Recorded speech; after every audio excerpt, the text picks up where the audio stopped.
Hi everyone, my name is Zara Sultana. Welcome to my parliamentary office, and today we're going to do some exciting unboxing. So in this box that we received from Google and YouTube, same company really, we have some gifts. So we have some tea bags, lots of tea bags, and it's good for the environment, sure, but the packaging it came in, this is some quality stuff, not very good for the environment.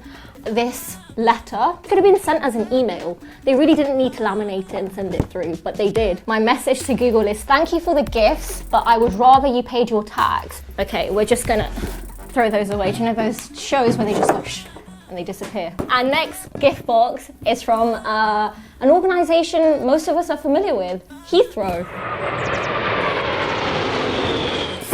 Open this, right. We have quite the array of stuff. It looks like a food hamper. We have some crisps that I can't eat because it's port. Port?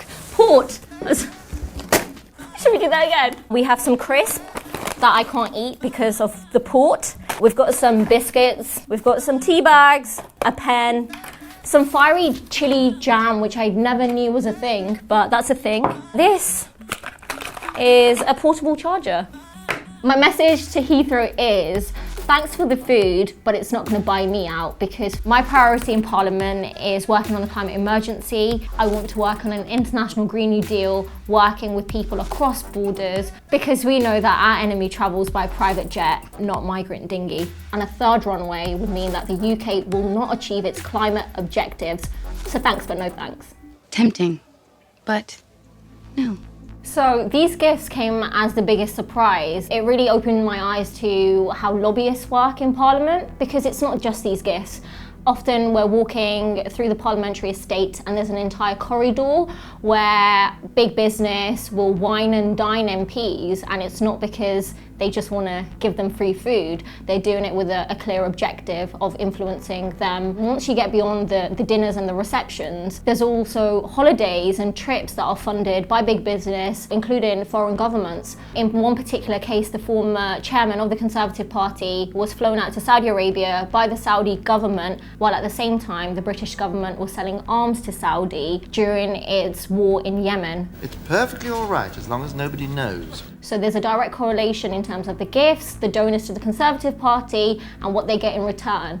And that has happened at the same time where we have seen a massive assault on public services. We have seen more food banks arise and grow in this country. We have more food banks than McDonald's restaurants. The corridors of power were built to be intimidating. They weren't built for people who come from a working class background. They weren't built for women. They weren't built for BAME people. They weren't built for people like me, essentially. You see that the fact that there's more horses in portraits in the parliamentary estate than women. And you see in the conventions and the traditions, at every single point, you're kind of being reminded that you really don't belong here. But for me, it's really important to shake things up and fight for working class people and fight for my constituents. When I showed my student loan statement to the Chamber during an education debate, a Tory MP accused me of inciting class warfare. To that I say that if there is class warfare, it's the 1% who have been winning, it's the 1% whose wealth has increased, it's the 1% who have seen corporate giveaways and tax cuts, while the rest of us have seen cuts to public services, we've seen rents rise, we've seen wages stagnate, we've seen an entire generation saddle with student debt. And it's about time the working class fought back. Everything that we have won in this country, from the right to vote, to the NHS, to workplace rights like maternity leave, all come from ordinary people coming together collectively to fight for those. It has never been given by politicians right at the very top. I really believe in the power of people coming together to shake things up and win for our communities. After our election defeat, people feel down and in despair, and I can completely understand that, but there's so much hope.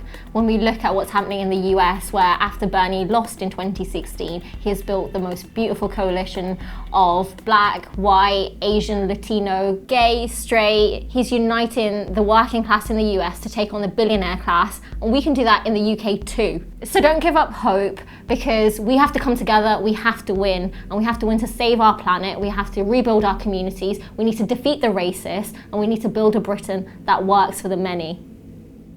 The state of the UK press is shocking. Only a handful of billionaires own the majority of papers, and they use that to divide the working class by pumping out racist bigotry. They divide the working class to promote their own interests. And it's really important that we invest in alternative types of media, so support Double Down News on Patreon.